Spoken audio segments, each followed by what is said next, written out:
Good evening all of you. तो जैसा कि आपको पता है, मेरा नाम मोहसन मीना है और आज से जो हमारी बीएमएस फर्स्ट ईयर की क्लासेस है वो स्टार्ट होने जा रही है। आपको जैसा कि पता है, जो हमारा सबसे पहला सब्जेक्ट रहने वाला है वो रचना शरीर रहने वाला है। इसके अंदर हम आयुर्वेदिक एनाटॉमी की बात करेंगे।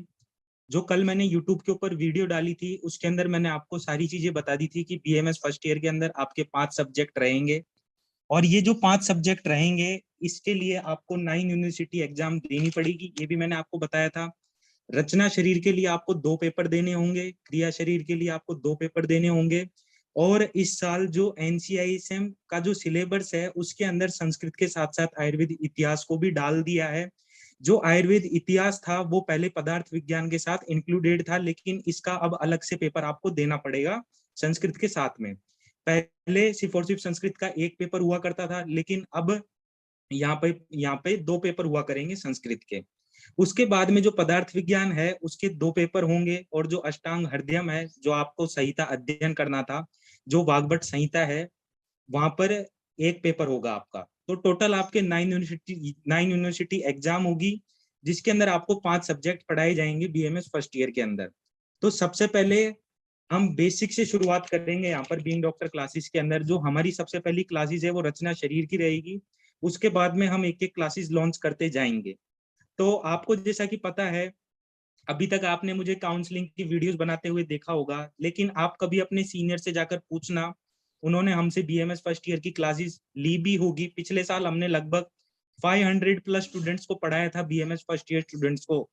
और गाइज, सबसे बड़ी खुशखबरी की बात है, ऑलमोस्ट 98 या 99% जो भी सीनियर है आपके, उन सबका जो बीएमएस फर्स्ट ईयर था वो क्लियर हो गया था। इतना अच्छा रिजल्ट रहा था बीइंग डॉक्टर क्लासेस का। और गाइज, यहाँ पर सबसे बड़ी चीज ये है कि हम चाहते तो जो पिछले साल के जो नोट्स थे हमारे, उसे ही हम इस साल पढ़ा सकते थे उनसे। लेकिन आपको जैसा कि पता है, जो एनसीआईसीएम का सिलेबस है वो नया सिलेबस आया है। तो इसको देखते हुए ही हमने जो हमारे जो कोर्स हैं और उनके जो नोट्स हैं, वो सारी चीजें हमने यहाँ पर अपग्रेड की है।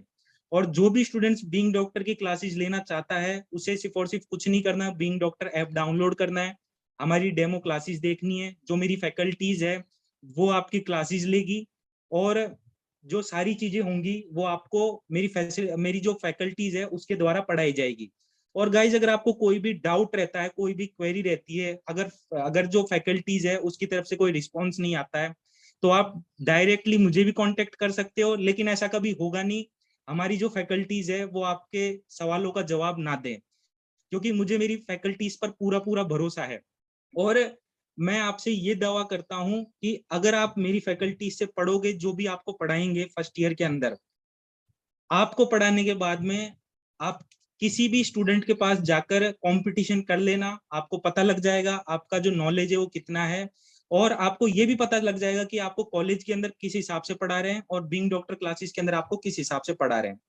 उसके बाद में दूसरी सबसे बड़ी चीज मैं आपको ये बता रहा हूँ यहाँ पर, कि यहाँ पर जो आपकी क्लासेस है रचना शरीर की, ये डॉक्टर शशांक अग्रवाल लेने वाले हैं आपकी। तो जो डॉक्टर शशांक अग्रवाल है, ये GAC Jhansi government Ayurveda college से पढ़े हुए हैं, यहाँ से ये अपनी बीएमएस कर रहे हैं। तो अब जो शशांक अग्रवाल हैं, उन्हें मैं ये क्लासेस देता हूं और वो आपको आगे का इंट्रोडक्शन देंगे क्लासेस के बारे में।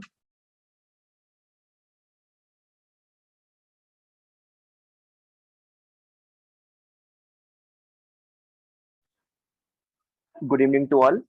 Myself Dr. Shashank Agarwal from government college Jhansi. तो चलिए आज हम बात करने वाले हैं सब्जेक्ट की डेट है रचना शरीर। देखिए रचना शरीर, सबसे पहले इस चैप्टर की बात करने से पहले मैं आपको बता देता हूँ बिग डॉक्टर के बारे में थोड़ा सा। देखिए बिग डॉक्टर मात्र एक ऐसा प्लेटफॉर्म ही नहीं जो बच्चों को सिर्फ स्टडी मटेरियल देता हो या सिर्फ क्लासेस कराता हो। बिग डॉक्टर एक मात्र ऐसा प्लेटफॉर्म है जो क्लासेस के साथ साथ सारे ब्लॉग्स, सारे पंचकर्मा क्लिनिकल एक्सपोजर्स, सारा एंटरटेनमेंट, इतनी सारी चीज, ये सब सारा कंटेंट देता है। उसके अलावा कैसे कैसे मतलब बच्चों को बीएमएस कॉलेज में फर्स्ट ईयर से लेकर काउंसलिंग, जब आप आए थे आपने काउंसलिंग की इतनी सारी वीडियोस देखी, ये सब बताता है। दूसरा, स्टडी आप कंटेंट देखेंगे तो इसमें क्या कहते हैं, free content as as well as paid content, दोनों कंटेंट इसमें अवेलेबल रहते हैं। फर्स्ट ईयर का भी है, इस बार सेकंड ईयर कंटेंट भी हम धीरे धीरे बढ़ाते जा रहे हैं और धीरे धीरे इस पर काफी सारी चीजें आती जा रही हैं। इस बार क्लिनिकल की भी वीडियोस हम डाल रहे हैं इस पर, और कुछ ही समय मॉडर्न भी हमारे पास आ जाएगा। यानी सारी चीजें हम धीरे धीरे बढ़ाते जा रहे हैं। पिछली साल की बात करें तो पिछली साल भी हमने मोर देन अप्रॉक्स 300 स्टूडेंट्स पढ़ाए थे। हमने पिछली साल भी 5 सब्जेक्ट्स पढ़ाए थे। पिछली बार क्या था, हमारे पास इतनी सारी फैसिलिटीज नहीं थी। इस बार हमारे पास हमारा ऐप है। इस बार हमारे पास सारी चीजें प्रीमियम, सारी चीजें पेड हैं, जिससे क्या हुआ, आप लोगों को दिक्कत ना हो। बाई चांस अगर आपकी क्लासेस छूट भी जाती हैं तो आप अगले दिन उसको ले सकते हैं। क्यों? क्योंकि आपको रिकॉर्डिंग अवेलेबल हो जाएगी। दूसरा, रिकॉर्डिंग के साथ साथ और क्या फैसिलिटीज है, कोई भी डाउट हो आप लोग ऐप पर डिस्कस कर सकते हैं। व्हाट्सएप ग्रुप होगा अलग, उसमें डिस्कस कर सकते हैं। उसके साथ मेरा नंबर भी रहेगा आपके पास, और दूसरा मसन का नंबर भी रहेगा। आप किसी से भी डाउट पूछ सकते हैं। दूसरा, क्लास के 5 मिनट पहले और क्लास के खत्म होने के बाद भी 5 मिनट का डाउट सेशन रहेगा, जिसमें आप अपनी समस्याओं को रख सकते हैं। दूसरा मेन बात इसके अंदर ये आती है कि आपके जो नोट्स रहेंगे, वो नोट्स ऐसे रहेंगे कि चाहे आप हिंदी मीडियम से हो या इंग्लिश मीडियम से हो, दोनों को समझ में आएंगे। और हम कोशिश ये करेंगे कि नोट्स के अंदर मैक्सिमम इमेजेस को इंसर्ट करा जाए, जिससे अगर फॉर एग्जाम्पल आपको कोई बोन दिखानी है, या फिर आपको कोई मसल दिखानी है, या फिर कोई इंस्ट्रूमेंट दिखाना है जैसे माइक्रोस्कोप या कुछ भी एनीथिंग एल्स, कोई स्लाइड दिखानी है, तो वो आपको दिख जाए। तो कोशिश हमारी ये रहेगी कि इस बार ज्यादा से ज्यादा कंटेंट आपके सामने रखा जाए। सब कुछ प्रीमियम रहेगा, और मेन चीज हमारे पास इस बार जो फीचर ऐड हुआ है, that is being doctor app. अगर आप लोगों ने अभी भी डाउनलोड नहीं किया, उस ऐप को डाउनलोड करिए, उसको एक्सप्लोर करिए। उस पे एनसीआईसीएम का सिलेबस भी है, उस पे फ्री नोट्स भी हैं, उस पे काफी सारे कोर्सेज भी आ रहे हैं, काफी सारे वीडियो लेक्चर जो आप देख सकते हो फ्री में, डेमो लेक्चर्स वो भी हैं। बाकी हमारे कोर्सेज भी इस पे धीरे धीरे अपलोड होते जा रहे हैं। अभी रचना आया है, कुछ दिनों पदार्थ क्रिया, ये सब सभी धीरे धीरे आ जाएंगे। यानी जो बिग डॉक्टर है, ये धीरे धीरे सर से लेके पांव तक सब कुछ पढ़ाएगा आपको। यानी ये नहीं कि सिर्फ रचना पढ़ाएंगे, हम रचना से लेके मॉडर्न एनाटॉमी, और रचना से लेके मॉडर्न फिजियोलॉजी, अष्टांग, संस्कृत, आयुर्वेदिक इतिहास, सब कुछ धीरे धीरे पढ़ाएंगे। लेकिन प्रॉपर टेक्निक के साथ। अगर मैं बोलूँ, अगर मैं एक ही दिन में अगर आपको 5 सब्जेक्ट की क्लास लेने लग जाऊं, तो आप परेशान हो जाओगे। लेकिन अगर हम एक प्रॉपर शेड्यूल से चलें कि पहले हम थोड़ा सा रचना पढ़ेंगे, जब रचना पूरी हो जाएगी फिर हम दूसरा सब्जेक्ट पढ़ेंगे, या दो दो सब्जेक्ट एक साथ पढ़ेंगे, तो इससे क्या होगा, आपका लोड नहीं आएगा, कोर्स आराम से होता जाएगा, होता जाएगा। तो आप लोगों को कोशिश करनी है, क्या कहते हैं, बस जुड़े रहना है स्टार्टिंग से, इतनी मेरी गारंटी है। मैं लिख कर दे सकता हूँ पेन पेपर पर, कि अगर आपने क्लासेस ढंग से कर ली और सिर्फ हमारे नोट्स कर ली, जरूरत नहीं कोई भी बुक उठाने की, कोई बुक खरीदने की खामखा, सिर्फ हमारी क्लासेस कर लीजिएगा और नोट्स पढ़ लीजिएगा, आप में से किसी की सप्ली नहीं आएगी, मैं लिख कर दे दूंगा। दूसरा एक और फीचर, अगर आप में से किसी को समझ नहीं आता, जैसे मैं कुछ पढ़ा रहा हूँ, कुछ समझ नहीं आ रहा, अगर आपकी ट्यूनिंग नहीं बैठ रही, आप कह रहे हैं सर हमें समझ में नहीं आ रहा, क्यों? क्योंकि क्या कहते हैं, आप अलग ऐसा पढ़ा रहे हो, आप क्लियर नहीं कर पा रहे हमारे कंफ्यूजन्स को, हमारे डाउट्स को, या फिर आप हमारे समझ में नहीं आ रही। अगर आप विदिन 7 to 10 डेज बताते हैं, तो आपका 100% रिफंड हो जाएगा। कोई और करके और नहीं देगा रिफंड, इतनी मेरी गारंटी है।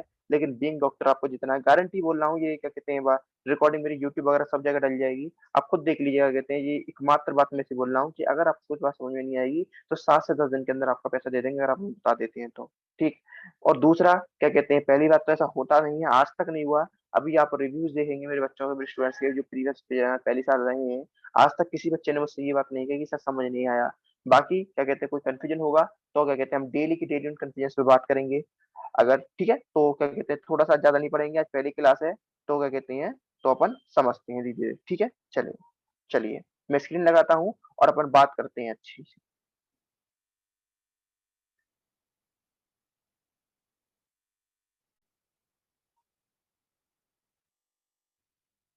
देखिए, जो हमारा बीइंग डॉक्टर है, ये पहली बार क्लासेस इस बार की हमारी फर्स्ट क्लास रचना शरीर से स्टार्ट हो रही है। देखिए, रचना शरीर, तो इसका तो मैं आपको थोड़ा सा इंट्रोडक्शन दे देता हूँ। सबसे पहले तो हम जो भी पढ़ाएंगे सब कुछ एनसीआईसीएम के अकॉर्डिंग होगा, जो इस बार सारा रूल डिजाइन हुआ है, जिसके अकॉर्डिंग आपके पेपर में पूछा जाएगा। ठीक।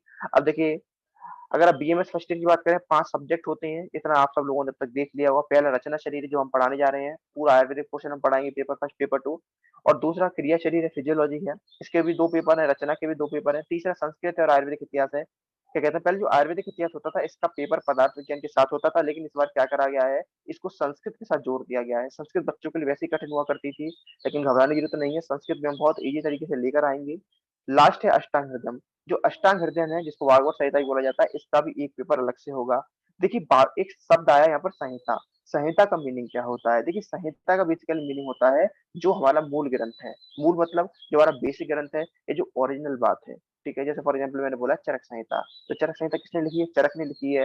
या आप कह सकते हैं अग्निवेश तंत्र भी बोला जाता है। क्यों? ये अभी हम सेकंड ईयर में डिटेल में पढ़ेंगे, लेकिन फिलहाल मैं बात आई थोड़ा सा बता देता हूँ। जो चरक संहिता है इसको अग्निवेश तंत्र बोला गया। क्यों? क्योंकि जो महर्षि अग्निवेश थे, महर्षि अग्निवेश जो कि पुनर्वसु आत्रेय के शिष्य थे, उन्होंने इस तंत्र की रचना की थी, जो कि आगे जाकर चरक संहिता के नाम से प्रसिद्ध हुआ। यानी कि जो पुनर्वसु आत्रेय थे उनके शिष्य हुए अग्निवेश, और अग्निवेश के जो शिष्य थे वो थे चरक, और चरक ने इसकी आगे बढ़ाया, इस कारण इसका नाम चरक संहिता पड़ा। अग्निवेश तंत्र क्यों बोला गया? क्योंकि अग्निवेश ने बताया चरक को कि बेटा तुम्हें ये बातें इसमें लिखनी है। बाकी डीप में जब अपन हिस्ट्री पढ़ेंगे तब इसको देख लेंगे।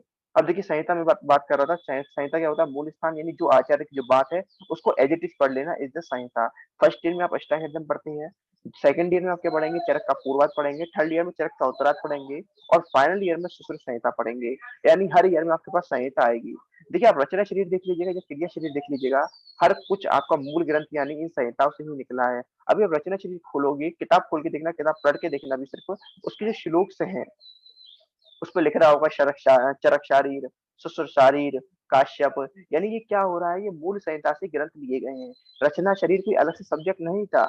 जो आपकी चरक संहिता है, सुश्रुत संहिता है, भागवत संहिता है, इसमें जहाँ कहीं भी रचना यानी एनाटॉमी की बात आई, जैसे क्या कहते हैं, फॉर एग्जाम्पल चरक ने बोला कि जो हमारा हृदय होता है वो क्या कहते हैं हमारे नाभि के पास होता है। ठीक है, जो हमारा हृदय होता है ये एक तरीके से हमारे नाभि के ऊपर होता है। यानी उन्होंने एक तरीके से एनाटॉमिकल पोजीशन बताई, यानी यहाँ पर एनाटॉमी पर डिस्कशन हुआ। यानी चरक के अंदर या शिशुत्व के अंदर जहाँ कहीं भी एनाटॉमी पर डिस्कशन हुआ है, दैट इज रचना शरीर। यानी जो श्लोक में, जिस श्लोक में चरक ने रचना शरीर यानी एनाटॉमी के बारे में बताया, उस श्लोक को उठा करके रचना शरीर में डाल दिया। मैंने बोला, चरक ने बोला क्या कहते हैं कि वात पित्त कफ ऐसे ऐसे काम करते हैं। वात क्या करता है? गति कराता है, मूवमेंट कराता है। जो पित्त होता है पाचन कराता है, डाइजेशन कराता है। और जो कफ होता है स्ट्रेंथ देता है, बल देता है। ये क्या है? फीचर्स हैं। अब जो फीचर्स हैं, फंक्शंस हैं, फंक्शंस किसके अंदर आते हैं? फिजियोलॉजी के अंदर आते हैं। तो इन श्लोक को क्रिया शरीर के अंदर डालेंगे। और उनको समझ में आ रहा है किस तरीके से चरक के श्लोक का या शिशु के श्लोक का डिवाइडेशन होता है। अगर कहीं फंक्शंस की बात आती है तो उनको फिजियोलॉजी यानी कि क्रिया शरीर में डाल देते हैं, और अगर कहीं रचना की बात आती है, कहीं क्या कहते हैं एनाटॉमी उसकी बनावट की बात आती है, तो उसको रचना शरीर के अंदर डाल देते हैं। यानी कुल मिला के कुछ नहीं कर रहे।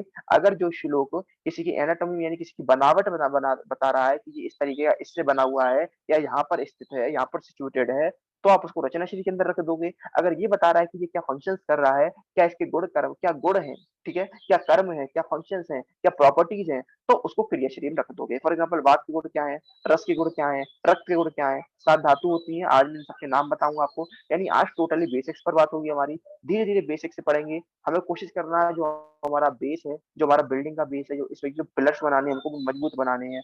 अगर हमारे पास पिलर्स मजबूत बन गए तो हम बिल्डिंग को ऊपर आराम से बढ़ाते जाएंगे, कोई दिक्कत नहीं आएगी। तो अभी हम ये फोकस ना करें कि हम ज्यादा पढ़ें, अभी हम ये फोकस करेंगे कि कम पढ़ेंगे, अच्छा पढ़ेंगे, और रोज का रोज याद करेंगे। ठीक है, तो मैंने बात बता दी आपको सब्जेक्ट के बारे में, संहिता के बारे में, कि संहिता आपका हर साल पीछा नहीं छोड़ेंगी। आप ये मान लीजिए अगर अपनी संहिता पढ़ लिया तो मोर देन 80% आपका पार्ट हो गया। क्यों? क्योंकि उसमें रचना हो गया, क्रिया हो गया, और एक तरीके से सारी बातें हो गई। फॉर एग्जाम्पल मैंने अभी आपको बात पित्त कफ का एग्जाम्पल बताया। बात पित्त कफ आपको क्रिया शरीर में दे रखी है। ठीक है, अगर बात पित्त कफ आपके क्रिया शरीर में दे रखी है, तो लेकिन क्रिया शरीर में है, लेकिन बेसिक कहाँ से निकल के आए हैं? वो अष्टांग से निकल के आए हैं, चरक से निकल के आए हैं, सुश्रुत से निकल के आए हैं। यानी कि कहीं ना कहीं हमको संहिता को टच मिल रहा है, कहीं ना कहीं हमें आचार्यों से जोड़ने का मौका मिल रहा है। ठीक है, चलिए अपन थोड़ी सी बात आगे बढ़ाते हैं अपन। और देखिए ये सारे कोर्सेज आप हमारे बीइंग डॉक्टर ऐप से बाय कर सकते हैं। क्यों? क्योंकि सारी चीजें ऑफिशियल हैं। ठीक है, तो आप देख सकते हैं download being doctor app from Google play store. कोई दिक्कत हो तो मोहसिन का नंबर यहाँ पर दिया गया, आप इस नंबर पर कांटेक्ट कर सकते हैं, 6375495560। ठीक है, इसके बाद अपन बात करते हैं रचना शरीर। मैंने बताया था रचना शरीर कुछ नहीं है, आयुर्वेदिक ह्यूमन एनाटॉमी में। इसमें अपन क्या करेंगे, बेसिकली 2 पेपर होते हैं। पहला होता है रचना शरीर, दूसरा क्या कहते हैं बात करें मॉडर्न एनाटॉमी।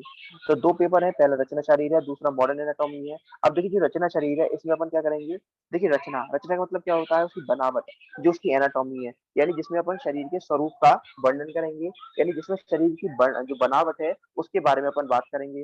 अब देखिए अगर एनाटॉमी की बात करें तो एनाटॉमी क्या है? Basically the branch of science which deals with the structure of animals. यानी जो एनिमल्स के या ह्यूमन के स्ट्रक्चर की बात कर रही है, उस साइंस को अपन एनाटॉमी बोल देते हैं। कहते हैं। यानी कुल मिला के बात क्या है, जो बनावट बता रही है कि ये किससे बना हुआ है हमारा शरीर या कोई organ, that is the anatomy. और अगर हिंदी में बोल दें, उसका स्वरूप, उसका रूप, उसकी बनावट, दैट इज द रचना शरीर। कुछ नहीं, एक तरीके से हिंदी में बोल तो बनावट है, तो रचना शरीर बोल दिया क्या ऑर्गेनाइजेशन है, क्या स्ट्रक्चर है, दैट इज द एनाटॉमी। ठीक है। अब चलिए बात करते हैं अपन। लिख रहा है शारीर में, शारीर मतलब यहाँ पर स्थान है। देखिए क्या हुआ है कि जितनी भी हमारी संहिता है, इनमें स्थान की बताइए, लाइक सूत्र स्थान, शारीरिक स्थान, निदान स्थान, विमान स्थान। सबको ध्यान रखना है कि स्थान से क्या हो जाएगा, बेसिकली देखिए कोई भी संहिता होती है उसमें काफी सारे स्थान दिए गए हैं। स्थान के अंदर क्या है, डिस्ट्रीब्यूशन ऑफ चैप्टर्स है। जैसे मैंने बोल दिया चरक संहिता में 8 स्थान है। अब हर स्थान में अपने अपने चैप्टर्स हैं, उसका क्या कहते हैं, अपनी अपनी एक इम्पोर्टेंस है। अब जो उनके जो चैप्टर है, जैसे फॉर एग्जांपल सबसे जो चरक का पहला स्थान हम पढ़ेंगे सेकंड में, वैसे सूत्र स्थान। अब जो सूत्र स्थानों के 30 चैप्टर हैं, तो यानी एक स्थान के अंदर 30 चैप्टर हैं। जरूरी नहीं किसी के अंदर 30 ही हो, किसी के अंदर कुछ भी हो सकती हैं। ठीक है, तो आपको ध्यान रखना है क्या कहते हैं कि हर किसी के अंदर चैप्टर्स अलग अलग है। तो आपको ध्यान रखना है कि बेसिकली यहाँ पर शारीर से मतलब स्थान से जब अपन अष्टांग की बात करेंगे तो डिटेल में देखेंगे। मतलब आपको ध्यान रखना है कि शारीर में कौन सी संहिता श्रेष्ठ है, का मतलब क्या है, शारीरिक स्थान किस संहिता का श्रेष्ठ है। तो आपको ध्यान रखना है किस संहिता का श्रेष्ठ है, सुश्रुत संहिता का। सूत्र स्थान किसका श्रेष्ठ है, भागवत यानी अष्टांग हृदय का क्या कहते हैं आपका सूत्र श्रेष्ठ है। ठीक है, तो थोड़ी थोड़ी बात अपन धीरे धीरे पढ़ते जाएंगे। फिलहाल कहते हैं अपन बात करते हैं, थोड़ा सा आगे बढ़ जाते हैं अपन बात करते हैं। देखिए मैं भी आप कह रहा था कि आयुर्वेद की काफी सारी संहिता है, जिसमें अष्टांग हृदय में चरक संहिता है, सुश्रुत है, उसमें काफी सारे स्थान दिए गए हैं, लाइक सूत्र स्थान, निदान स्थान, चिकित्सा स्थान, ये सब स्थान दिए गए हैं। इसमें से अपन एक एक स्थान की बात करेंगे। अगर बात करें तो सुश्रुत का सारे स्थान आप फर्स्ट ईयर में पढ़ते हैं। अगर बात करें तो अष्टांग का सूत्र स्थान आप फर्स्ट ईयर में पढ़ते हैं। ठीक है, तो अष्टांग का सूत्र स्थान अभी आपको पढ़ना है और सुश्रुत का सारे स्थान अभी आपको पढ़ना है। ठीक है, चलिए अपन बात करेंगे। देखिए इसमें थोड़ी सी बात तो लिख रही है और मैं आपको बता देता हूँ क्या है। देखिए अभी हम आगे बढ़ेंगे तो धीरे-धीरे मैं आपको बताऊंगा कि शरीर होता है ये 2 पार्ट से मिलकर हुआ होता है। एक होता है सूक्ष्म शरीर, एक होता है स्थूल शरीर। सूक्ष्म मतलब क्या होता है, नैनो या माइक्रो, बहुत छोटा। और स्थूल का मतलब क्या होता है, बिग या बड़ा। तो सूक्ष्म शरीर मतलब क्या हुआ, छोटा। अब देखिए छोटा का मतलब क्या है सूक्ष्म से, जैसे जो माइक्रो पार्टिकल्स हैं, ये जो ऐसे पार्टिकल्स हैं जो अपन आंखों से नहीं देखते, अपन मन के द्वारा ग्रहण करते हैं, या जो हमारी आत्मा को ज्ञान होता है उनके द्वारा ग्रहण करते हैं, जैसे सूक्ष्म। कुछ चीजें ऐसी होती हैं जैसे भगवान है, पुनर्जन्म है, देवता है, मृत्यु है, इन सबको आप अपना आंखों से नहीं देख सकते। भगवान को आप आंखों से नहीं देख सकते। क्या कहते हैं, आप मृत्यु को, पुनर्जन्म को, इन सबको आंखों से नहीं देख सकते। इनके लिए आपको क्या करना पड़ेगा, आपकी आत्मा को ज्ञान होना चाहिए। आपकी आत्मा को पता होना चाहिए कि हाँ ये चीजें होती हैं। ठीक है, जो नास्तिक होते हैं क्या बोलते हैं, भगवान नहीं होते, क्यों, क्योंकि हमने देखा नहीं है। ठीक है, तो आपको ध्यान रखना है कि कुछ चीजें ऐसी होती है जिनको आप अपनी आंखों से या अपनी इंद्रियों द्वारा ग्रहण नहीं कर सकते। उनके लिए आपको अपने मन की आवश्यकता पड़ती है, अपनी आत्मा की आवश्यकता पड़ती है, दैट इज द सूक्ष्म शरीर। और स्थूल शरीर क्या है, स्थूल मतलब क्या होता है, बड़ा, बिग, ग्रॉस।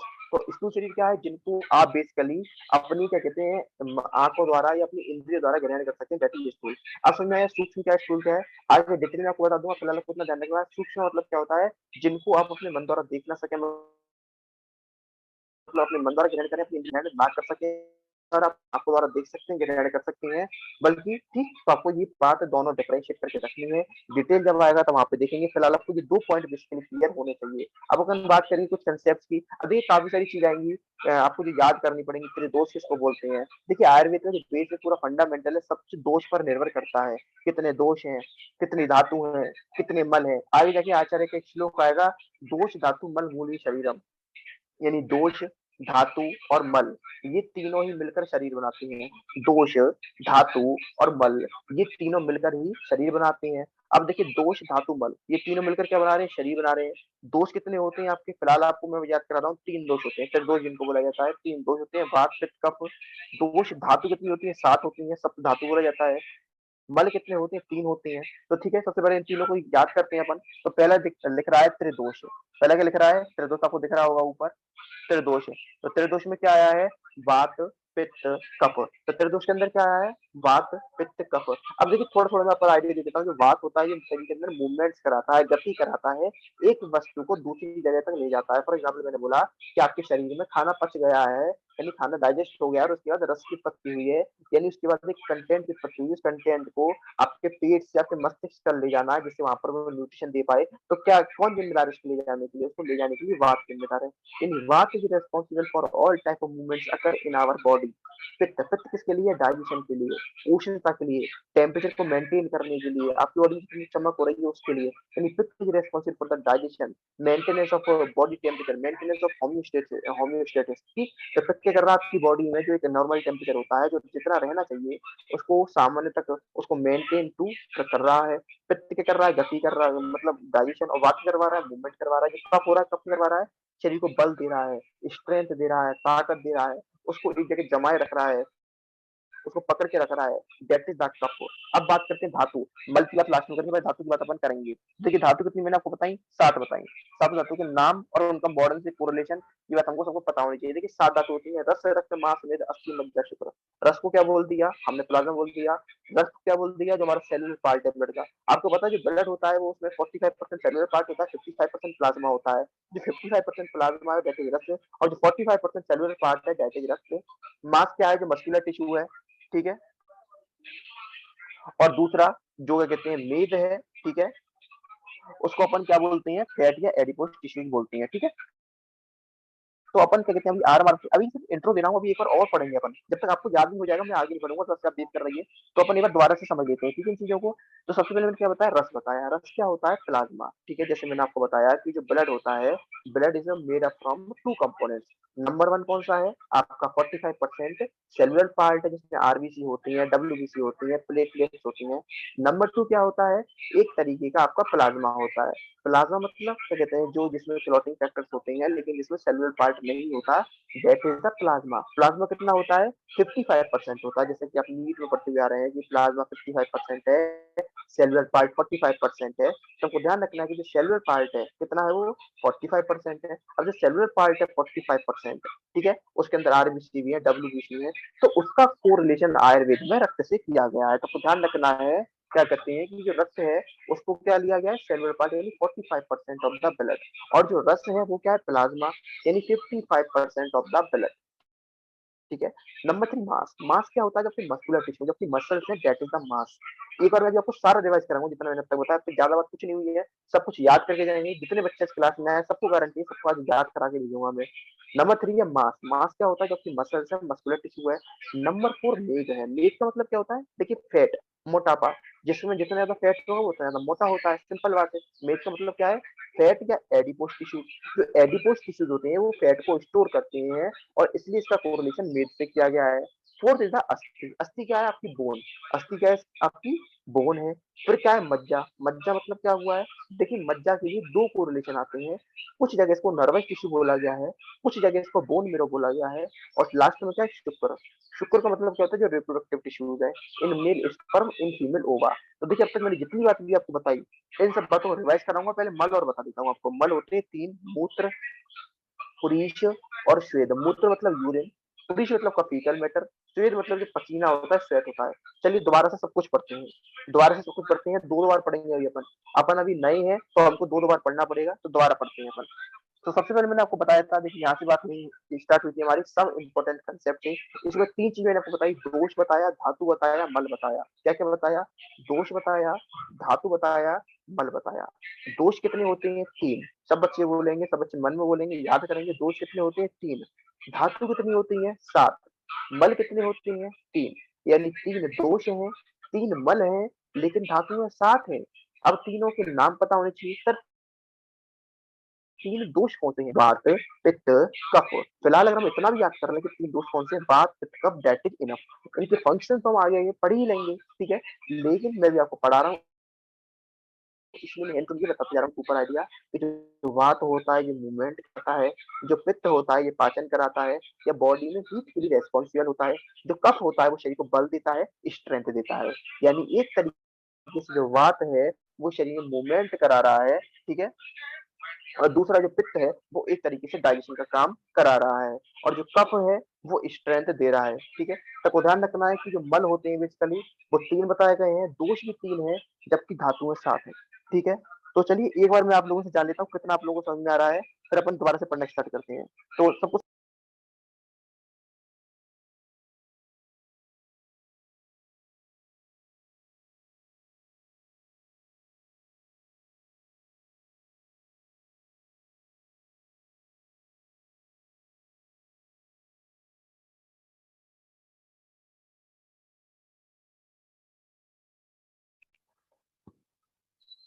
समझ में आ रही है आपको सारी बातें?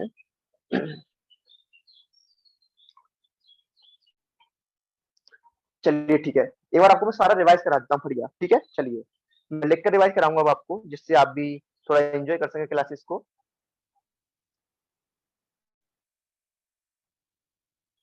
चलिए, तो मैंने अभी आपके सामने 3 बातें बोली। पहला, देखिए ऐसा मत करिए, ये क्लास में डिस्टर्बेंस मत करिए, ठीक है? अगर आपने ऐसा करा मैं रिमूव कर दूंगा।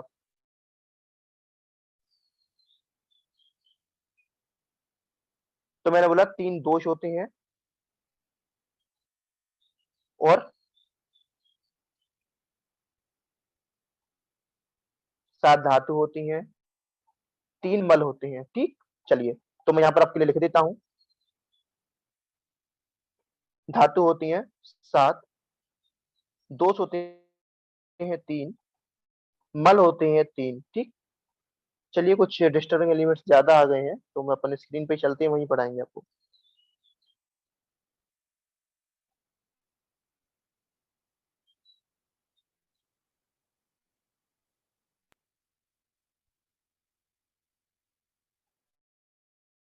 तो चलिए मैं आपको यही बता देता हूँ सारा, ठीक है? तो चलिए, जो दोष होते हैं, दोष कितने बताए मैंने आपको? 3 बताए। अब देखिए 3 दोष हैं, मैं इधर लिख-लिख के बताऊँगा वो आपको। अब सब कुछ अपन याद करेंगे, हमारा टाइम आ गया जिसको हम याद करें। तो दोष कितने होते हैं हमारे? 3। मल कितने होते हैं? 3। धातु कितनी होती हैं? 7।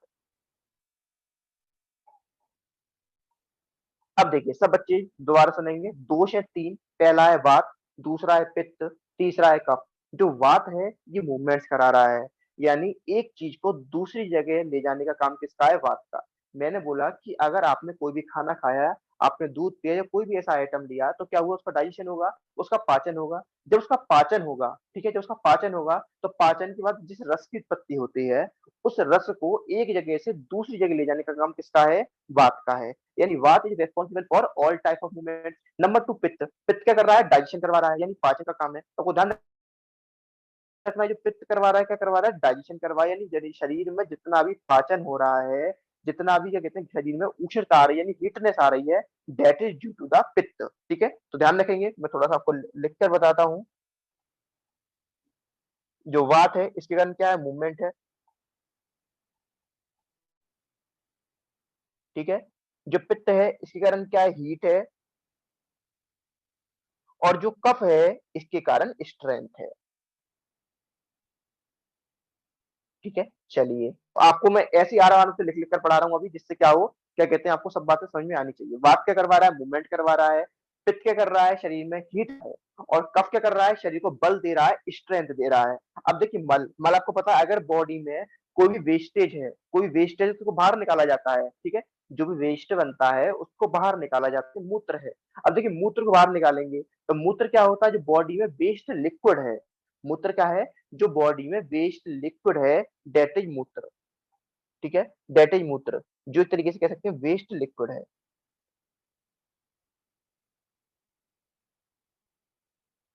पुरीश क्या होता है? जो वेस्ट सॉलिड है, ठीक है? जैसे आपने खाना खाया, रोटी खाई, तो उसमें से जो एक्सट्रैक्ट है, जो प्रोटीन था, जो कार्ब्स था, जो विटामिन थे, वो बाहर निकाल दिए गए। लेकिन जो पार्ट बेकार हो गया, जो वेस्ट है, उसको अपन बाहर निकाल देंगे, दैट इज द पुरीश। स्वेद क्या होता है? बेसिकली पसीना होता है, इसको क्लेद भी बोलते हैं आगे जाके। जैसे बॉडी में क्या होता है, हमारे में काफी सारी मॉडर्न के अनुसार देखें तो क्या होती है? स्वेट ग्लैंड्स होती हैं। जो स्वेट ग्लैंड्स होती हैं वो स्वेट का सीक्रेशन करती हैं, जो होम्योस्टेसिस मेंटेन करने का काम आता है। यानी अगर हीट ज्यादा हो रही है तो क्या करती है हमारी बॉडी? स्वेटिंग करती है, जिससे एक मेंटेन रह सके टेम्परेचर। तो मॉडर्न ने भी क्या बताया है कि जो स्वेट होता है वो किसके द्वारा बनाया जाता है? स्वेट ग्लैंड्स के द्वारा बनाया जाता है। क्या काम करता है? बॉडी में होम्योस्टेसिस मेंटेन कर, उसके अलावा एक कूलनेस, एक टेम्परेचर को मेंटेन रख पाता है, ठीक है? और दूसरा, स्किन को भी क्लियर करता है। बोलते हैं ना, क्या कहते हैं कि हमको पसीना आना चाहिए, जिससे क्या हो, हमारी जो त्वचा हो वो साफ रहे। तो यही हमारे आयुर्वेद में बोला गया कि त्वचा साफ कब रहेगी? जब हमारी त्वचा कैसी रहेगी? निर्मल, यानी उसका मल निकल जाएगा, तब जाके आप बोलेंगे कि जो क्या कहते हैं स्वेट है वो नहीं आना चाहिए। मतलब नहीं आना चाहिए इन द सेंस है कि अगर नहीं आ रहा तो भी दिक्कत है, ज्यादा आ रहा है तो भी दिक्कत है। तो आपको ध्यान रखना है कि जो स्वेट होता है उसका आना जरूरी होता है। तो दोबारा सुनेंगे, मैंने बोला मूत्र, यानी जब भी आपके अंदर लिक्विड वेस्ट रहेगा तो आप उसको मूत्र बोलेंगे। जब भी किसी के अंदर सॉलिड वेस्ट पार्ट बढ़ेगा तो उसको आप पुरीश बोलेंगे। और क्या कहते हैं, जो लिक्विड पार्ट है वो दो तरीके से निकाला जाता है, पहला मूत्र की फॉर्म में, दूसरा श्वेत की फॉर्म में। तो मैंने बोला हमारे अंदर दो तरह के waste, solid waste, liquid waste. Solid waste है उसको पुरुष से निकाल देंगे, जो लिक्विड वेस्ट है उसको दो तरीके से निकालेंगे, पहला मूत्र के तरीके से, दूसरा श्वेत के तरीके से। तो आपको ध्यान रखना है क्या कहते हैं कि जो वेस्ट है दो तरीके का है, एक तो सॉलिड वेस्ट, दूसरा लिक्विड वेस्ट। जो सॉलिड वेस्ट है हमने बोला कि हम पुरुष के रास्ते से निकाल देंगे, फीकल रास्ते से निकाल देंगे, और जो लिक्विड वेस्ट है उसको मैं दो तरीके से निकाल सकता हूँ। हो सकता है या तो मूत्र यानी यूरिन के थ्रू निकाल दूं, या फिर स्वेद यानी पसीने के थ्रू निकाल दूं। अब तक हमने तेरे दोष और त्रिमल को समझ लिया। दोष क्या कर रहे हैं, शरीर के अंदर काम कर रहे हैं, शरीर को बनाए रख रहे हैं, एक जना उसको पचा रहा है, डाइजेशन करा रहा है, एक जना मूवमेंट करा रहा है, एक जना बल दे रहा है, स्ट्रेंथ दे रहा है। जबकि जो मल है क्या कर रहा है, एक मल, एक क्या कहते हैं लिक्विड को निकाल रहा है, एक सॉलिड को निकाल रहा है। मैंने बताया लिक्विड को आप दो तरीके से निकाल सकते हो, या तो आप क्या कर दो, क्या कहते हैं उसको लिक्विड के फॉर्म में, या तो मूत्र की फॉर्म में निकाल दो, यूरिन की फॉर्म में, या फिर उसको स्वेट की फॉर्म में निकाल दो। ठीक है, अपन बात करते हैं धातुओं की। धातु के लिए एक शब्द आता है धारणात धातुवा। अब देखो घबराना नहीं है, मैं अभी लिख दे रहा हूँ आपके सामने क्योंकि अभी आप नए हैं, आप अब इसको याद नहीं करेंगे। ठीक है, ये जब यहाँ पर आएगा मैं आपको बता दूंगा, फिलहाल मैं लिख ले रहा हूँ समझाने के लिए। धारणात धातवा, इसका मतलब क्या है? धारणात, जो धारण करे, धातुआ उसको धातु बोलते हैं, जो धारण करे उसको धातु बोलते हैं। धारण का मतलब क्या है सर? धारण होता है जो एक स्ट्रक्चर दे रहा है, जो एक बनावट दे रहा है, जो शरीर को एक संरचना, एक तरीके का शेप दे रहा है, दैट इज धारणा। धारणा का मीनिंग क्या है? जो शरीर को धारण कर रहा है, जिसको एक शेप दे रहा है, जो उसको एक एनाटॉमी दे रहा है, दैट इज द धारणा। अब देखिए अस्थि होती है, अस्थि क्या करती है? शरीर को एक शेप देती है, एक स्वरूप देती है, एक बनावट देती है, दैट इज द अस्थि। तो इसी तरीके से जो हमारी सात धातु होती हैं, ये हमारे शरीर को धारण करती हैं। धारण इन द सेंस कोई इसको शेप देती है, कोई उसके अंदर कहते हैं जैसे रक्त है, ये सारी सेल्स को क्या कहते हैं न्यूट्रिशन देता है। जैसे क्या कहते हैं शुक्र है, one generation to another generation तक ले जाने का काम करता है। यानी कुल मिला के हमारी सातों धातु हैं, हमारे शरीर को संभाल रही हैं, और संभालने के साथ, बात सुनिएगा ध्यान से मेरी, संभालने के साथ-साथ एक जनरेशन से दूसरे जनरेशन तक ले जा रही हैं। जैसे क्या कहते हैं जो पेरेंट्स होते हैं, जो ऑफस्प्रिंग्स होता है, आप लोगों ने पढ़ा होगा जेनेटिक्स में, वो किसके सिमिलर होते हैं? अपने पेरेंट्स के सिमिलर होते हैं। अब अपने पेरेंट्स के सिमिलर हैं वो, किसके कारण है ये? ये शुक्र धातु के कारण है। अगर आपकी शुक्र धातु में कोई दिक्कत हो जाती है, तो आपके ऑफस्प्रिंग्स में भी दिक्कत होगी। ये सारी बातें आपके साथ शेयर करूँगा मैं जितना क्लिनिकल हो पाएगा, लेकिन धीरे-धीरे, क्योंकि अभी क्या कहते हैं अगर मैं आपको एक साथ बता दूँगा सारी बातें, तो आपके लिए ओवरडोज़ हो जाएगा। कुछ बच्चों को लग भी रहा वो कितना खतरनाक, बिल्कुल नहीं है। आपको प्यार हो जाएगा आयुर्वेद से आई सौ, ठीक है? लेकिन बस आपको थोड़ा-थोड़ा ध्यान देना है, और क्या कहते हैं, क्लास में बिल्कुल कंसंट्रेट होके बैठना है, ठीक है? और दूसरी बात, अगर आपको रिवीजन करना हुआ करेगा, कितनी अच्छी फैसिलिटी है। आपको कुछ नहीं, क्या कहते हैं, सीधे ऐप पर जाएँगे, ऐप पर ये वीडियो हमारी अपलोडेड हो जाएगी, उस पर सीधे जाके इस वीडियो को दोबारा देख लेंगे, आपका रिवीजन हो गया। यानी आपको कुछ नहीं करना, जिन लोगों को किताब पढ़ने में मज़ा नहीं आ रहा, जिन लोगों को क्लास जाने में मज़ा नहीं आ रहा, कुछ नहीं करना, इस वीडियो को 2x पर चलाकर ऐप पे जाएँगे, रिवीजन मार लेंगे, बहुत अच्छा रिवीजन हो जाएगा। तो सबसे पहले मैं बता रहा था कि धातुएँ क्या होती हैं। तो मैंने बताया धारणात धातु, दोबारा सुनेंगे, दोबारा बता रहा हूँ। यानी जो शरीर को धारण कर रही हैं, शरीर को मेंटेन कर रही हैं, शरीर को शेप दे रही हैं, शरीर को मेंटेन के साथ-साथ उसको न्यूट्रिशन दे रही हैं, और साथ ही साथ में एक जनरेशन से दूसरी जनरेशन तक ले जाने की भी फैसिलिटी प्रोवाइड कर रही हैं, वो धातुएँ होती हैं। अब देखिए रस, रस क्या है? प्लाज्मा, ये क्या करती है इसके लिए बताया गया, प्रीणन यानी प्राण देती है, यानी जो ह्यूमन बीइंग्स है उसको लिविंग रखती है। एक तरीके से आप समझ लीजिए, जो भी आप खाना खा रहे हैं, दैट इज रस, यानी सबसे पहले रस धातु की उत्पत्ति होती है। आगे जाके मैं आपको बताऊंगा कि देखिए कुछ इस तरीके से सीक्वेंस चलता है, ऊपर से नीचे। सबसे पहले रस धातु बनती है, रस धातु रक्त को बनाती है, रक्त मांस को बनाता है, मांस मेद को बनाता है, मेद अस्थि को बनाता है, अस्थि मज्जा को बनाता है, मज्जा शुक्र को बनाता है। यानी ऊपर वाली धातु से नीचे वाली धातु बनती जाती है। यानी सबसे पहले मैंने बोला कि सबसे पहले रस धातु बन रही है, फिर रस से रक्त बन रही है, फिर रक्त से मांस बन रही है। तो इसी तरीके से एक धातु से दूसरी धातु बनती जाती है। ठीक है, तो आपको ध्यान रखना है कि ये कहते हैं एक धातु से दूसरी धातु किस तरह बन रही है। सबसे पहले रस, फिर रक्त, फिर मांस, फिर मज्जा, इस तरीके से आपकी धातुएं बनती जा रही हैं। कोई अगर आपसे पूछ ले, क्या कहते हैं कि अगर मैंने आपसे एक क्वेश्चन पूछ लिया, थोड़ा सा मैं अभी इन चीजों पर डिस्कशन आपसे कर लेता हूँ। जैसे मैंने अगर बोल दिया कि किसी की मेद धातु, किसी की मेद धातु अगर क्या कहते हैं बढ़ गई है, तो क्या होगा? देखिए किसी की अगर मेद धातु बढ़ जाती है, कोई ज्यादा मोटा व्यक्ति हो जाता है, तो उसकी जो नीचे की 3 धातु होती हैं, ये नहीं बढ़ पाती। आप खुद सोचिए कि जो मेद है दैट इज फैट। अब जो फैट होगा वो बेसिकली क्या कहते हैं, क्या करेगा, आपकी आर्टरीज में, आपकी वेन्स में एक तरीके से क्या कहते हैं डिपॉजिट हो जाएगा। जब वो एक तरीके से वहां पर डिपॉजिट हो जाएगा, तो जब न्यूट्रिशनल वैल्यू है, ये कह सकते हैं जो रस है, जो न्यूट्रिशनल फ्लूइड है, वो आगे तक नहीं जा पाएगा। ठीक है, रखना है कि मेद धातु जब भी बढ़ेगी तो लास्ट की 3 धातुएं नहीं बन पाती, ठीक है? तभी तो कहते हैं जो लोग ज्यादा मोटे होते हैं ओवर ओवर इन क्या कहते हैं थोड़े बहुत तो ठीक है, लोग ज्यादा मोटे होते हैं, अति स्थूल बोला गया है आयुर्वेद में। क्या बोला गया है? अति स्थूल यानी ओवरवेटेड, ओबीज। तो जो लोग ओवरवेट होते हैं उनकी हड्डियां कमजोर हो जाती हैं, ठीक है? उनका बोन मैरो कमजोर हो जाता है, उनका मतलब बोन मैरो प्रॉपर फंक्शनिंग नहीं कर पाता। और दूसरा उनकी सेक्स पावर कम हो जाती है, यानी उनके अंदर जो रिप्रोडक्टिव टिश्यू है वो भी प्रॉपरली नहीं बन पाता। तो आपको ध्यान रखना है कि अगर मेद धातु बढ़ रही है तो आगे की 3 धातुएं नहीं बन पाएंगी। क्यों? क्योंकि मेद धातु ऑब्स्ट्रक्शन कर देगी, अवरुद्ध कर देगी, जिस कारण अस्थि का, मज्जा का और शुक्र का निर्माण नहीं हो पाएगा। तो आपको कोरिलेशन समझ में आ गया। रस क्या है? प्लाज्मा है। रक्त क्या है? सेलुलर पार्ट ऑफ ब्लड है। मांस क्या है? मस्कुलर टिश्यू है। मेद क्या है? फैट या एडिपोस टिश्यू है। अस्थि क्या है? बोन है। मज्जा क्या है? कुछ लोगों ने बोला है कि ये नर्वस टिश्यू है, जबकि कुछ लोगों ने बोला है बोन मैरो है। और जबकि शुक्र क्या है? रिप्रोडक्टिव टिश्यू है, ठीक है? तो मैंने आपको क्या बात बताई कि दोष धातु, इस बात को भी लिख देता हूं मैं। कोई जल्दी नहीं है, ना मुझे जल्दी है, ना आपको जल्दी है। आज अपन अच्छी तरीके से पहली क्लास से पढ़कर जाएंगे, समझ कर जाएंगे, ठीक है? तो लिख देते हैं दोष धातु मल मूल ही शरीरम। देखिए, देखिए आज मैं व्हाइट बोर्ड इसलिए नहीं लगा रहा क्योंकि कुछ लोग डिस्टर्ब करते हैं क्लासेस में, ठीक है? तो खुद आप भी ये सब जानते हैं कि कुछ लोग होते हैं पढ़ने के मूड से नहीं आते। वो आते ही इसलिए कि नाम पढ़ेंगे ना दूसरों को पढ़ने देंगे, ठीक है? हर जगह ऐसे लोग होते हैं। तो आप बेफिक्र रहिए, जब हमारी क्लासेस क्या कहते हैं डेमो खत्म हो जाएंगे तो सारे हमारे क्या कहते हैं प्रीमियम जो लेक्चर्स रहेंगे, सारे हमारे पेड कैंडिडेट्स रहेंगे, सबके हमारे पास डिटेल्स रहेंगी। तो उसमें नहीं करते, तो सिर्फ पढ़ने वाले वाले बच्चे आते हैं।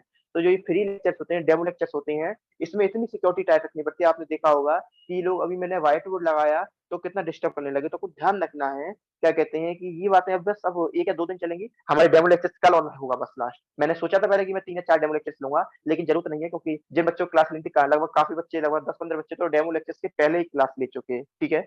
तो क्यों? क्योंकि बच्चों का भरोसा है, क्या कहते हैं एक तरीके से, और ये भरोसा ही मुझे और क्या कहते हैं मुझसे इनको हमारी कमिट करता है कि हम अच्छे से अच्छा कंटेंट लाएं, आपको समझाएं। लेकिन क्या कहते हैं, क्या होता है कभी कभी डेमो में कुछ लोग आते हैं इस तरीके की हरकत करते हैं, काफी डिमोटिवेटिंग लगते हैं। क्यों? क्योंकि इससे क्या होता है, डिस्टर्ब होता है यार टीचर का दिमाग, ठीक है? तो आपको ध्यान रखना है कि शिलो का भी मुझे ऐसा लिखना पड़ रहा है, जबकि मेरी आदत है कि मैं व्हाइट बोर्ड में बढ़िया आप लोगों का माइक ऑन कर देता हूँ और आप लोग के साथ क्या कहते हैं बोल बोल के पढ़ाता हूँ। आप खुद एक्सपीरियंस करेंगे मेरे लेक्चर्स को, जब यूट्यूब पर देखेंगे या फिर अभी चरक के आपने लेक्चर्स देख रखे होंगे प्रीमियम, तो आपने खुद देख रखा होगा कि मेरी आदत ये नहीं है कि मैं माइक ऑन कर दूं या फिर कहते हैं ऐसे दूसरे दूसरे के लोगों, मेरी आदत है एकदम खुले में लिखने की और स्टूडेंट्स के साथ आप लोगों के साथ इंटरेक्ट करके पढ़ाने की। जैसे फॉर एग्जांपल ये काम मेरा नहीं था कि मैं आप क्या कहते हैं बताऊं कि दोष कितने होते हैं, धातु कितने होते हैं। एक बार बता देता, फिर मैं आप लोगों से बोलता पूछता कि चलो तुम बताओ दोष कितने होते हैं, फिर तुम लोग बताते हैं मुझे। तो इससे क्या होता है, एक इंटरेक्शन होता है टीचर और स्टूडेंट्स के बीच में। देखिए लाइव क्लास का फायदा क्या है? लाइव क्लास का रिकॉर्डिंग का फायदा ये नहीं है, रिकॉर्डिंग में मजा नहीं आता। रिकॉर्डिंग में क्या है, रिकॉर्डिंग तो यूट्यूब पर मिल जाएगी, सब जगह मिल जाती है, लेकिन वो मजा नहीं आता। ना बच्चों को यादें होती चीजें, ना समझ में आती, ना आप लोग पूछ सकते। लाइव क्लास का मतलब क्या है, कोई समझ में ना आए आप मुझसे पूछिए। दूसरा, मैं आप लोगों से क्वेश्चन पूछूं। दूसरा, कोई मैंने आपसे क्वेश्चन पूछा, आप मुझे बताएंगे, उसका आंसर अगर गलत होगा तो उसको ठीक करूंगा, तो आप जिंदगी भर नहीं भूलोगे, ठीक है? होता है ना, दूध का छलक छाछ छाछ छाछ भी फूक फूक कर पीता है। यानी अगर मैंने आपसे कोई क्वेश्चन पूछा और आपने आंसर गलत दे दिया और फिर मैंने उसको ठीक कर दिया, तो क्या होगा, उसको आप कभी नहीं भूलेंगे। तो ये होता है एक इंटरेक्शन। और ये इंटरेक्शन कब होगा, जब क्या कहते हैं अपन क्या कहते हैं डेली इंटरेक्ट करेंगे। बस आज की और कल की बात है, जो लोग पढ़ने आए हैं वाकई में पढ़ने आए हैं, वाकई में आज ड्रीम डॉक्टर जुड़ने आए हैं, झूठ नहीं बोलूंगा। कहते हैं पिछली बार लगभग एक वीडियो हमारी उस पर भी आएगी कि हम आपको वाकई में, आजकल जमाना ऐसा आ गया कि हमको प्रूफ देना पड़ेगा कि वाकई में स्टूडेंट्स हमसे सेटिस्फाइड थे। तो क्या कहते हैं, उम्मीद करूंगा मैं ज्यादा से ज्यादा उसमें आपको प्रूफ दिखाऊंगा एक वीडियो में, जिसमें आपको भी यकीन होगा कि स्टूडेंट्स कितने सेटिस्फाइड थे। बस 2 दिन और परसों से अपने कहते हैं प्रीमियम तरीके से पढ़ेंगे, बिल्कुल व्हाइट बोर्ड पे एकदम से। अभी भी क्या कहते हैं मेरा मन तो कर रहा है पढ़ाने का, लेकिन कुछ लोगों ने भी इतनी क्या कहते हैं उस पे बार-बार पेन चला रहे थे, इससे टाइम हमारा खराब हो रहा था। इसलिए क्या कहते हैं मैंने उसको पढ़ाना छोड़ दिया, ठीक है? तो उम्मीद है आपको क्लास समझ में आ रही होगी। एक बार में सारी बातें जितनी मैंने अब तक आपको बताई, सारी बातें आप लोग आँख बंद कर लीजिए, स्क्रीन पर ध्यान मत दीजिए, बिल्कुल स्क्रीन पर ध्यान मत दीजिए। मैं स्क्रीन ऊपर नीचे ये नहीं कर रहा। बस आप लोग सारी बातें सुनेंगे और नहीं आएँगी तो कहते हैं आप लोग मुझे बताएँगे, मैं दोबारा समझाऊँगा एक बार। चलिए शुरू से सुनते हैं। सबसे पहले मैंने आपको बताया व्हाट इज़ रचना शरीर। तो रचना शरीर क्या है? जो शरीर की रचना को बताए, जो शरीर की बनावट को बताए, जो शरीर के स्ट्रक्चर को बताए, दैट इज द रचना शरीर। फिजियोलॉजी क्या होती है? जो उसके फंक्शंस को बताए, जो उसमें क्या-क्या काम चल रहे हैं शरीर के अंदर वो बताए। यानी जहाँ कहीं भी फंक्शंस की बात आएगी दैट इज फिजियोलॉजी, जहाँ कहीं भी स्ट्रक्चर की बात आएगी दैट इज एनाटॉमी।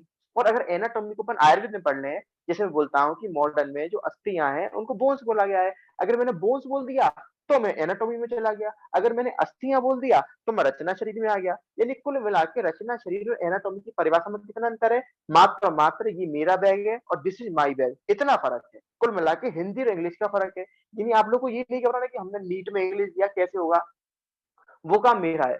ये टेंशन आपकी नहीं है कैसे समझ में आएगा, वो टेंशन मेरी है। आपने कहते हैं आप हमारे बिंग डॉक्टर से जुड़ गए, इसका ये टेंशन आपकी है, टेंशन टेंशन मेरी है ये। क्या कहते हैं कि आपको कैसे समझाना है, कैसे याद कराना है, कैसे पास कराना है, ये टेंशन फिर मेरी है, ये टेंशन आपकी नहीं रही फिर, ठीक है? तो ध्यान रखना है, सबसे पहले मैंने आपको बताया था रचना शरीर क्या होता है, यानी जो शरीर की बनावट है, जो उसका स्ट्रक्चर है, दैट इज द रचना शरीर, दैट इज द रचना शरीर। जो शरीर का स्ट्रक्चर है, ठीक है, दैट इज द एनाटॉमी, यानी बेसिकली एक तरीके से जो ऑर्गेनाइजेशन है दैट इज रचना शरीर। फिर मैंने आपको बताया था आयुर्वेद में बोला गया है जो हमारा शरीर है दो चीजों से मिलकर बना है, पहला सूक्ष्म शरीर है, दूसरा स्थूल शरीर है।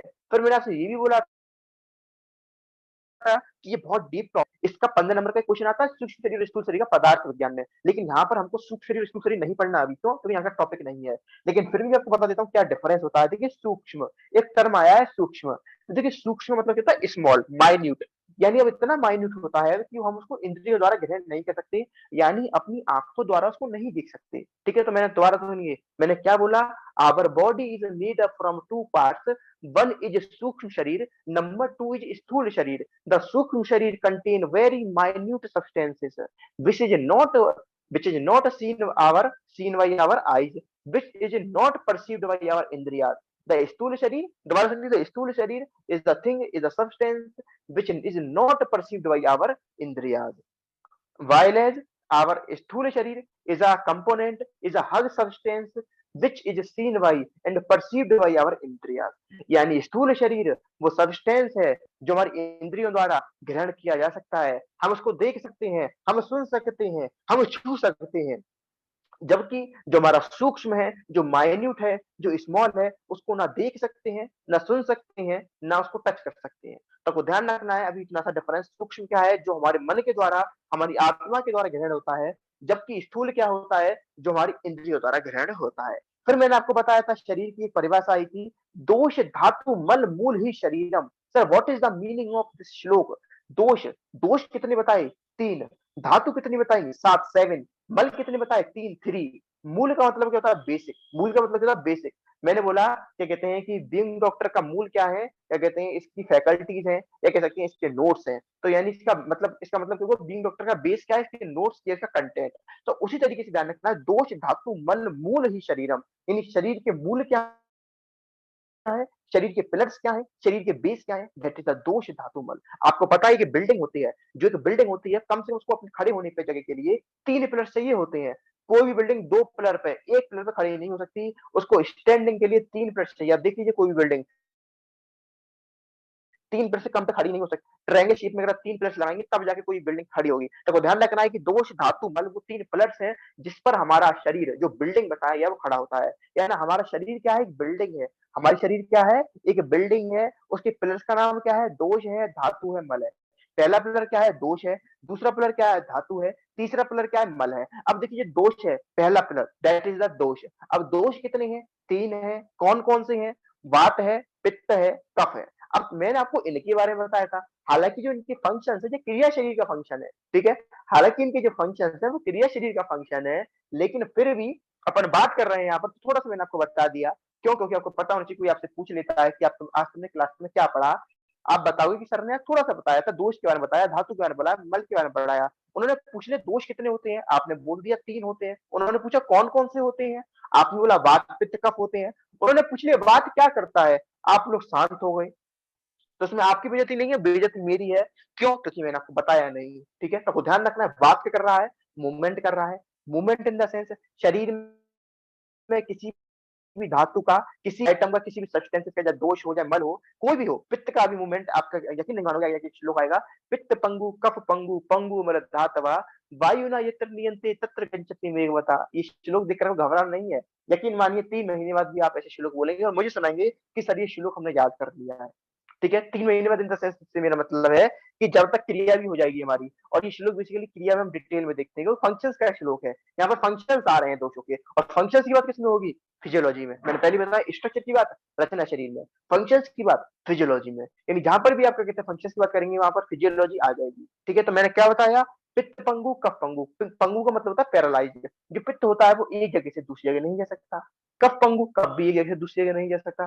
ये सिर्फ आज बेसिक का इंट्रो चल रहा है। ये कोई भी क्या कहते हैं, अभी आप ये मत घबराइएगा सर ने श्लोक लिखा नहीं, बहुत तेज पढ़ा रहे हैं। ये बिल्कुल आप यकीन मान के चलिए, ये बात मैं डेली बोलूंगा जब तक आपको याद नहीं हो जाएंगी। ठीक है, आप पढ़ाने के तरीके पे बिल्कुल विश्वास करिए, 1-2 दिन आप फ़ैमिलियर हो जाएँगी, फिर आपको इतना मज़ा आने लग जाएगा। मैंने आपको 3-4 बार बता दिया, पहले बता दी धातु कितनी होती है, अब एक बार और बताना है अभी मैं दोष पर चल रहा हूँ, फिर दोष के बाद मल के बारे में बताऊँगा, फिर मल के बाद आपको दोबारा धातु के बारे में बताऊँगा। तो इस तरीके से कोई जब रिवीजन होगा ना बार-बार, तब आप देखिएगा एक इम्प्रूवमेंट होगा, एक डिफरेंस क्रिएट होगा आप में और आपके बेशक में, इतनी मेरी गारंटी है। ठीक है, आप लोग कम से कम मैंने आपको इतनी बड़ी बात बोल दी कि अगर आप एक बार हमारा कोर्स लेते हैं, आपको समझ में नहीं आता, 10 दिन के अंदर आप बोल देते हैं, तो आपका पूरा पैसा वापस हो जाएगा 100%। कोई पैसा नहीं कटेगा।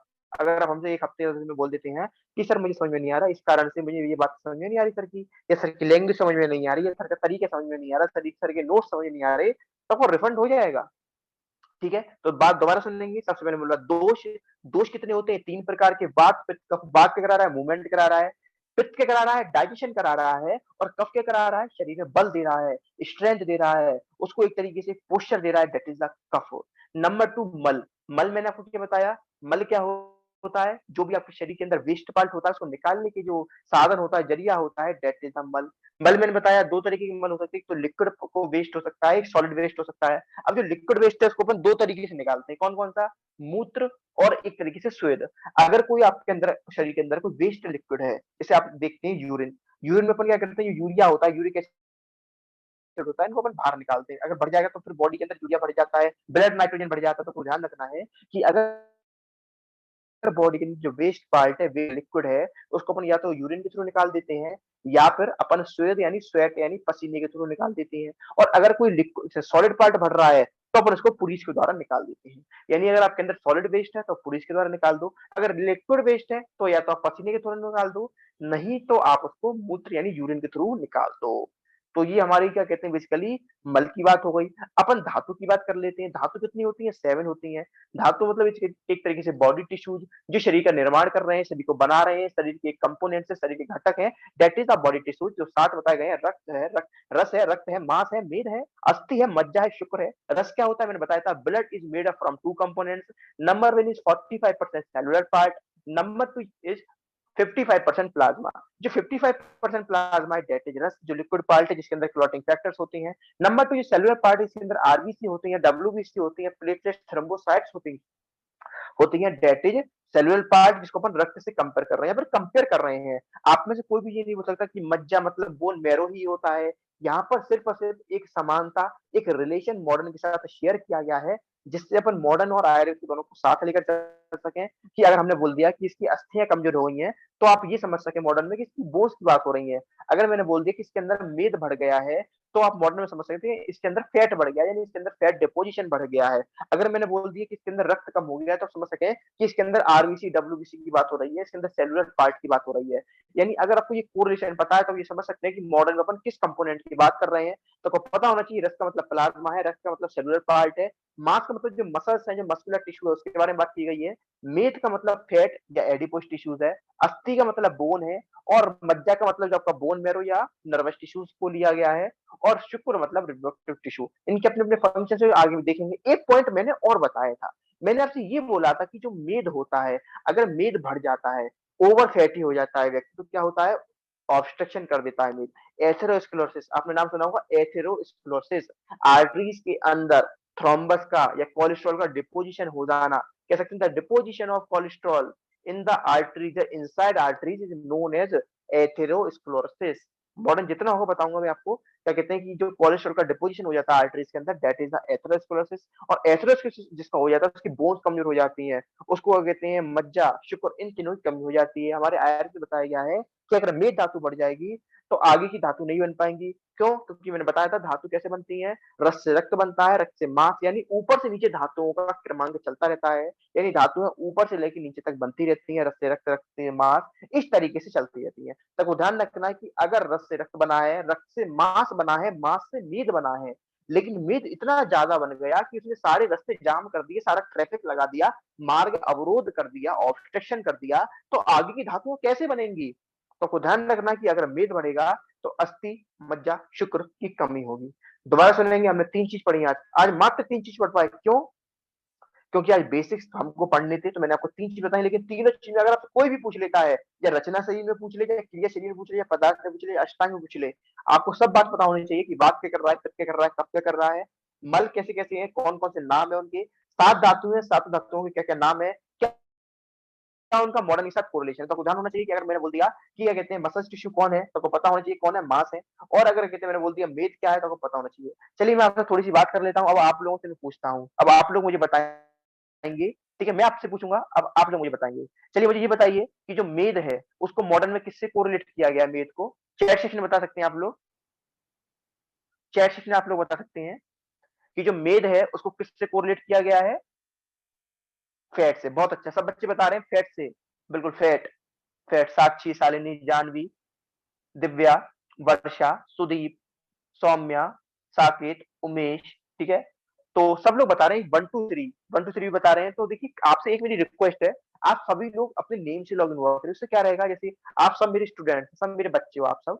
तो क्या होगा इससे, अगर क्या कहते हैं मुझे आपको किसी को बुलाना होगा तो क्या होगा, क्या कहते हैं मैं आपके नाम से ही तो बुलाऊँगा, मैं थोड़ी ना बोलूँ 1 2 3 या रियलमी 215। ये क्या होता है, अगर आप मोबाइल के नेम से या डिवाइस के नेम से लॉगिन होते हैं, तो अच्छा नहीं लगता। आप सब स्टूडेंट्स हैं आप, ठीक है? आप सब डॉक्टर्स हैं, we are doctors. We should maintain our dignity, ठीक है? एक डॉक्टर से एक एटीट्यूड अपने अंदर डेवलप करना है, एक क्लासेस के रिगार्डिंग एक जोश डेवलप करना है कि सर पूछे जल्दी-जल्दी हम बताएँगे, जो समझ में नहीं आएगा डाउट हम पूछेंगे, तो जल्दी से अपन तैयार हो जाएँगे परसों की क्लासेस के लिए। बस कल का डेमो रखेंगे अपन, ठीक है? कल का डेमो रखेंगे, परसों से अपन मेन क्लास लेंगे, ठीक है? क्योंकि मुझे भी ज़्यादा टाइम वेस्ट करना पसंद नहीं है। क्या कहते हैं, आप लोगों को जिनको तरीके समझ में आ गया हो, वो आज ही क्या कहते हैं कोर्स का सब्सक्रिप्शन ले लेंगे, ठीक है? चलिए फिर क्या कहते हैं, मैं लास्ट में थोड़ा-सा मोहसिन को माइक दे देता हूँ, उसको कुछ आपसे बात करनी है। बाकी फिर अपन कल मिलते हैं, ठीक है? उम्मीद है आपको सारी क्लासेस समझ में आ रही होंगी यार, ठीक है? चलिए, मैं मोहसिन को माइक दे देता हूँ।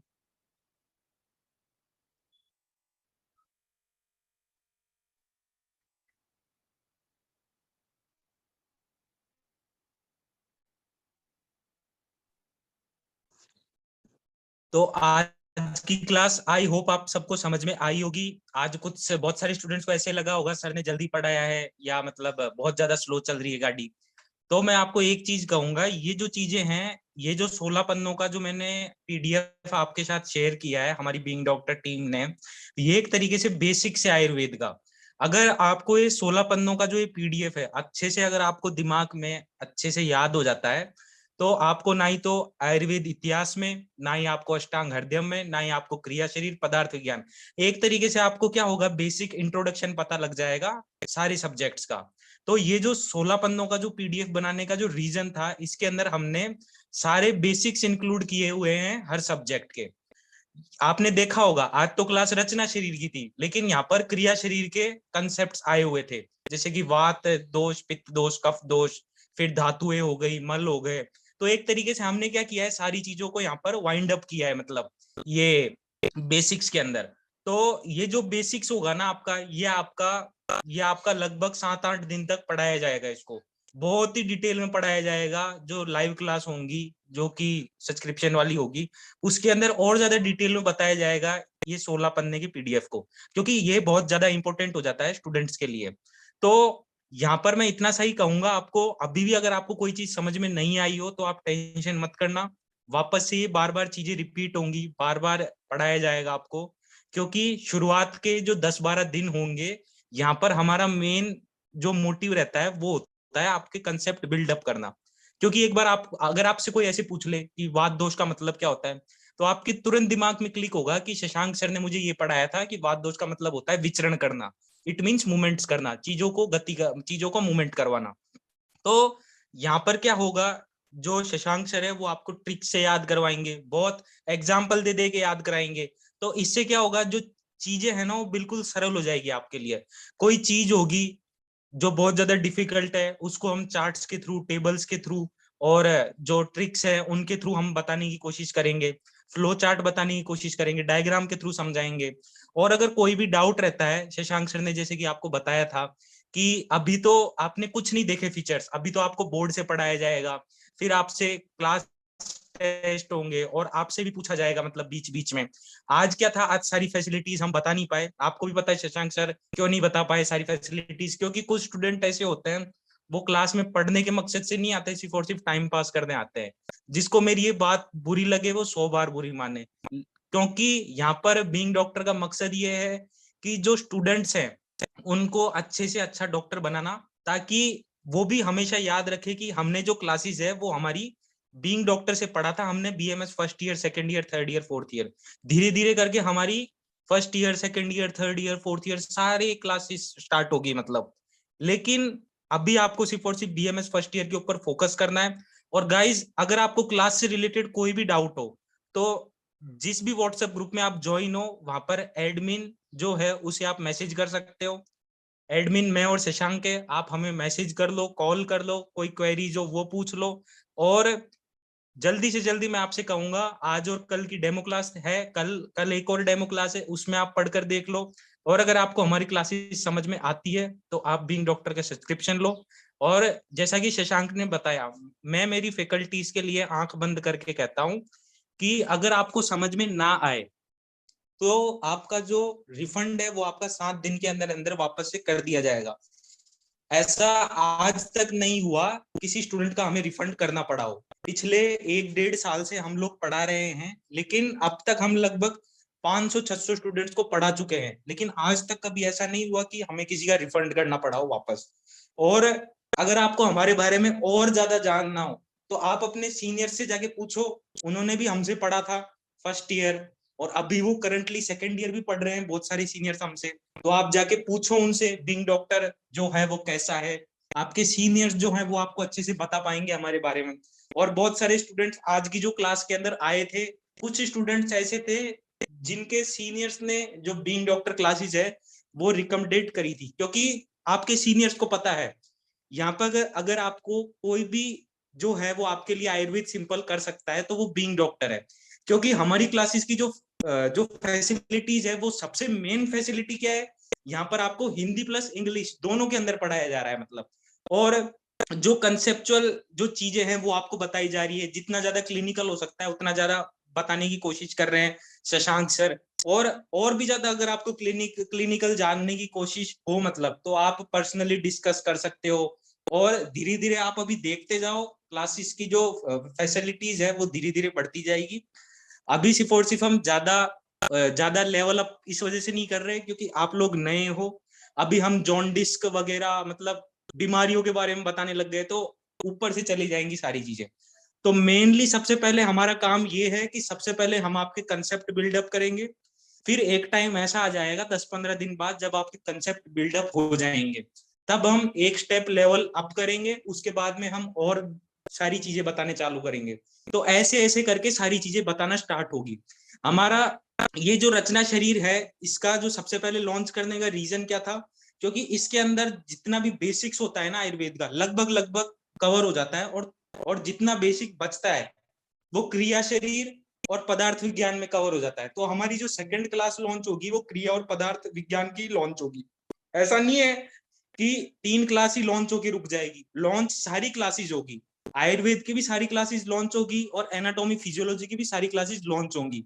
लेकिन किस तरीके से पढ़ना है चीजों को वो हम डिसाइड करेंगे आपके लिए। अभी देखो, अगर हम पहली बार में अगर हम संस्कृत की क्लास लॉन्च कर देते, आज ही अगर मैं मेरी पहली क्लास संस्कृत की रखता तो आपके ऊपर से चली जाती सारी चीजें, क्योंकि संस्कृत मैं भी इंग्लिश मीडियम स्टूडेंट हूँ, मुझे पता है संस्कृत में तो मतलब ऐसा होता है, जो स्टूडेंट फर्स्ट ईयर में होता है उसके लिए एक तरीके से संस्कृत कभी उसने पढ़ी ना हो इस तरीके से रहता है, बहुत टफ सब्जेक्ट लगता है स्टूडेंट को संस्कृत।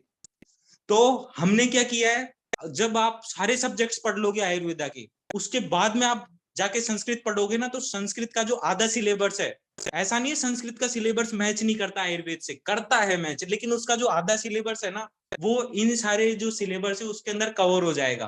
तो आपको समझने में ज्यादा दिक्कत नहीं होगी संस्कृत में भी। और जो संस्कृत है वो भी बहुत अच्छी तरीके से पढ़ाई जाएगी। और जब लास्ट में जब आपकी संस्कृत चालू होगी तो उसके अंदर जो समझने में, जैसे कि महेश्वरी सूत्र क्या होता है, ये सारी चीजें क्या होती है। अब अगर अभी मैं बताना चालू कर दूं महेश्वरी सूत्र क्या होता है, संज्ञा क्या होती है, समास क्या होती है, तो सारी चीजें ऊपर से निकल जाएगी। इस वजह से जो ये क्लासेस है ये हमने एक सिक्वेंसली ऑर्डर में अरेंज की है, उसके हिसाब से ये क्लासेस होंगी धीरे धीरे स्टार्ट। और कुछ स्टूडेंट्स ऐसे बोलते हैं कि सर सारी क्लासेस एक साथ स्टार्ट कर दो, उससे क्या दिक्कत हो जाएगी। आप सोचो 8-9 सब्जेक्ट है आपके फर्स्ट ईयर के अंदर, अगर 8-9 क्लासेस हमने एक साथ स्टार्ट कर दी तो मतलब इतनी क्लासेस आप कैसे अटेंड कर पाओगे।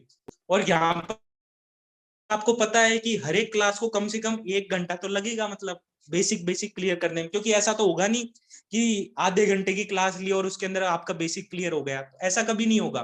कोई चीज का बेसिक बताने में लगभग एक टीचर को 1 घंटा लगता है। आपने देखा होगा शशांक सर ने आज क्या पढ़ाया, एक पन्ना पढ़ाया, लेकिन उस एक पन्ने को पढ़ाने के अंदर उनको 1 घंटे का टाइम लग गया।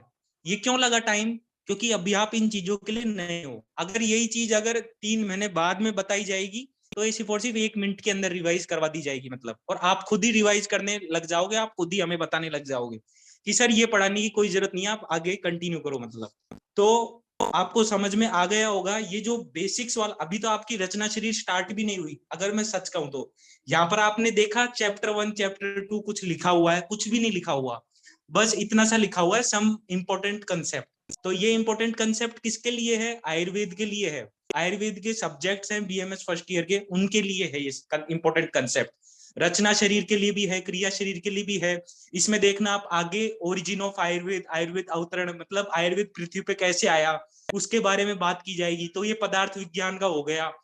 उसके बाद में अष्टांग हृदय की भी बात की जाएगी, 8 ब्रांचेस ऑफ आयुर्वेदा, आयुर्वेद के जो 8 ब्रांच है, 8 अंग है आयुर्वेदा के, वो क्या क्या हैं। तो इस तरीके से सारी बातें छोटी छोटी जो मेन मेन कंसेप्ट है वो मैंने हर सब्जेक्ट के उठाए हैं और उठाकर इस पीडीएफ के अंदर डाले हैं। और गाइस सबसे इंपॉर्टेंट बात मैं आपको ये बता रहा हूँ कि ये जो नोट्स है ना, आप कहीं पे भी जाकर ढूंढ लेना, नहीं मिलेंगे आपको, मैं आपको इस चीज की गारंटी देता हूँ। ये जो नोट्स हैं ये मेरी जो टीम है ये खुद बैठकर बनाते हैं हम, मतलब हमारे हाथों से बनाए हुए नोट्स है, आपको पता होगा हैंड रिटन नोट्स हैं ये, किसी से मतलब किसी बुक का प्रिंट मार के ऐसे लेकर नहीं बनाए हुए नोट्स, ये बहुत मेहनत लगती है नोट्सों को बनाने में, नोट्सों को अपग्रेडेशन करने में। तो आपको समझ में आया होगा ये जो सारी फैसिलिटीज है ये क्या क्या रहने वाली है आपकी बीइंग डॉक्टर के अंदर। तो यही सारी चीजें थी। कल एक और डेमो क्लास होगी, आप वो डेमो क्लास भी लेकर देखना, और अगर आपको क्लासेस अच्छी लगती है तो आप सब्सक्रिप्शन जल्दी से जल्दी ले लो बीइंग डॉक्टर ऐप के ऊपर जाकर, क्योंकि एक बार क्योंकि